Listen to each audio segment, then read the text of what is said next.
ब्रिटिशांच्या विरोधात लढताना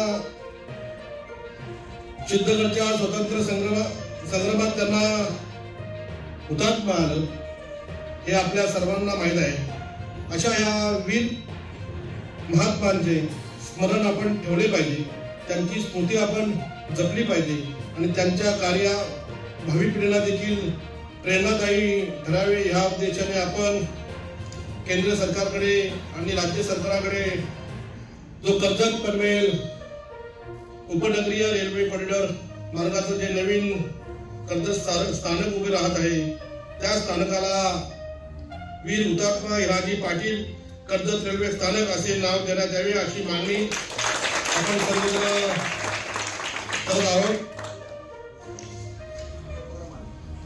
या रेल्वे स्थानकाचे नाव देण्यासाठी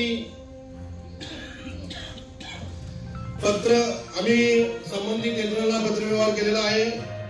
त्यामध्ये केंद्रीय मंत्री माननीय श्री अश्विनीजी वैष्णवजी यांना सुद्धा पत्रव्यवहार केलेला आहे। त्याच पद्धतीने महाराष्ट्र राज्याचे राज्यपाल महोदय माननीय श्री सी.पी. राधाकृष्णनजी, राज्याचे मुख्यमंत्री माननीय श्री देवेंद्रजी फडणवीस साहेब, राज्याचे लोकप्रिय उपमुख्यमंत्री माननीय श्री अजितदादा पवार साहेब, राज्याचे दुसरे उपमुख्यमंत्री एकनाथजी शिंदे साहेब, त्याच पद्धतीने विधानसभा अध्यक्ष राहुलजी नार्वेकर साहेब, राज्याच्या कॅबिनेट मंत्री कुमारी आदित्यताई तटकरे, रायगडचे संबंधित मंत्रिमंडळ असेल त्या ठिकाणी केंद्र शासनाने राज्य शासनाने आपण पत्रव्यवहार केल्यानंतर त्याची चौकशी सुरू झालेली आहे आणि या सर्वच पत्राच्या दिल्याबद्दल शासनाचं मनापासून मी राज्य शासन असेल केंद्र शासन असेल यांचं मनापासून आभार मानणार आहे। तसेच आमचे रायगडचे खासदार सुनीलजी तटकरे साहेबांनी आमच्या या मागणीची आणि पत्राची दखल घेतली असून केंद्रीय स्तरावर जो पाठपुरावा करायला लागणार आहे ते तटकरे साहेब स्वतः करणार आहेत आणि आपण आपल्या या होत असलेल्या कर्जतमध्ये पनवेल कर्जतच्या स्टेशनला वीर हुतात्मा हिराजी पाटील हे नाव देण्यासाठी सर्वच जण आग्रही आहोत आणि ते नाव लागण्यासाठी आपल्याला जो प्रयत्न करायला लागणार आहे तो प्रयत्न आपण सर्व मंडळी कराल असा मला सुद्धा विश्वास आहे। ज्या पद्धतीने औरंगजेबाने छत्रपती संभाजी महाराजांचा क्रूरपणे हत्या केली त्याचा आदर्श घ्यावा हे आमदार महोदयांनी सांगावं आणि ही आमदार महोदयांची जी मागची 2 दिवसापूर्वी जे भाषण झालं त्या भाषणात त्यांनी असं सांगितलं का संभाजी महाराजांची बाबतीत औरंगजेबाने जे कृत्य केलं ते कृत्य बघून तरुणांना स्फूर्ती मिळते। ही आमदारांची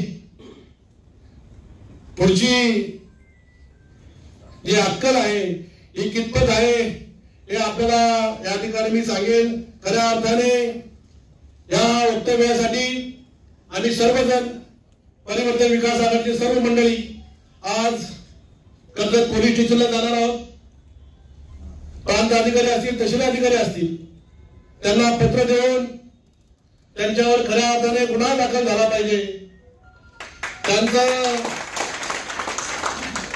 निलंबन झालं पाहिजे यासाठी खऱ्या अर्थाने आम्ही मागणी करणार आहोत। फक्त यांनी हुकुमशाही करायची याच्या पाठीमागचा जो हक्क आहे तो हक्क त्या लोकांना पाठीशी घालून आणि आपल्या शेतकऱ्यांना खऱ्या अर्थाने त्रास देण्याचं काम करतायत। पुढच्या काळामध्ये मी तुम्हाला सगळ्याच गोष्टी सांगणार। मी तुम्हाला उदाहरण म्हणून एक गोष्ट आजच दाखवतो। पोलिसांचा सुद्धा कसा दबाव आहे, पोलिसांना सुद्धा कशा पद्धतीने इथे वागावं लागतंय हे तुम्ही जर पाहिलं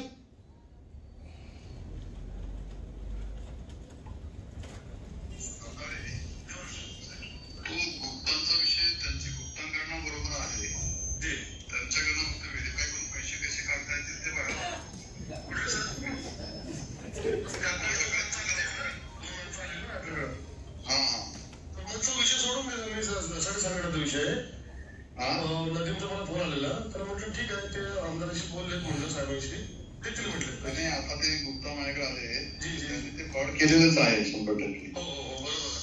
हा तर ते त्या पद्धतीने ते पैसे कसे त्यांच्याकडे घेता येतील ते प्रेशर देऊन त्यांना सांगितलं मी की इकडे या समोर, तर ते आमच्याकडे गेले बंगल्यावर. हरकत नाही. परत टाईप करून परत करावं.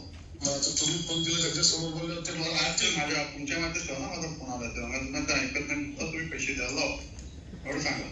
मी बोलणार चालतं. मग आता काहीतरी शाळा ठीक आहे. मी बोलतो. असे बरे